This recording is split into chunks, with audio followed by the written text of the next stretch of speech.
அஸ்ஸலாமு அலைக்கும். இன்றைக்கி நம்ம சேனலில் ராஜ உணவை நான் என்ன எடுத்துக்கிட்டேங்கிறத பார்க்கலாம். முதல் நாள் ராத்திரி, அதாவது நேற்று ராத்திரி ஒரு கையளவு சென்னா கொண்டக்கடலைன்னு சொல்லுவாங்க இல்லையா, அது ஒரு கையளவு விட்டுட்டு, காய்ஞ்ச பட்டாணி ஒரு கையளவு போட்டு தண்ணி விட்டு மூடி போட்டு ஊற விட்டுட்டேன். மறுநாள் காலையில், அதாவது இன்றைக்கி காலையில் எம்டி ஸ்டொமக்கில் நான் எடுத்துக்கிட்டது இளநீ தான். ஹெர்பல் டீயோ ஜூஸோ எடுத்துக்கல.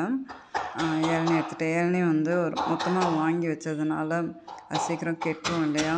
டெய்லி ஒரு இளநீ 11 o'clock போல் நான் எடுத்துக்குவேன். இது வந்து எம்டி ஸ்டொமக்கில் எடுத்துக்கலாம் இன்றைக்கி அப்படின்னு சொல்லிட்டு, ஒரு இளநியில் தண்ணி வந்து குறைவாக இருக்கும், ஒரு இளநியில் வந்து தண்ணி வந்து கூடுதலாக இருக்கும் இல்லையா. நான் இளநியை உடச்சி பார்க்கும்போது ஃபஸ்ட்டு ஒரு இளநியை உடைச்சேன், அது கொஞ்சம் ஊளையாயிருச்சு, கெட்டுருச்சு. அப்புறம் 2வது ஒரு இளநியை உடைச்சேன், அதில் அரை கிளாஸ்க்கு குறைவாகவே இருந்தது. 3வது ஒரு இளநியில் தான் தண்ணி ஃபுல்லாக இருந்தது. இது ஒரு டம்ளர் நான் எடுத்துக்கிட்டேன்.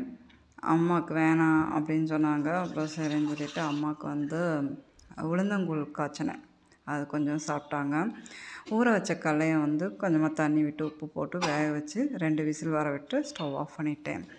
ராஜா உணவாக நான் என்ன எடுத்துக்கிட்டேன்னா, 2 பேரிச்சம்பழம், 4 பாதாம், 4 முந்திரி எடுத்துகிட்டு, உளுந்தங்கூழ், அதாவது நான் ஊருக்கு வந்ததுலேருந்து நான் உளுந்தங்கூழ் காய்ச்சவே இல்லை. அம்மாவுக்கு கொஞ்சம் கொடுத்துட்டு இதில் பாதி தான் அம்மா சாப்பிட்டாங்க. உளுந்தங்கூழ் ஒரு கப் எடுத்துக்கிட்டேன் நான்.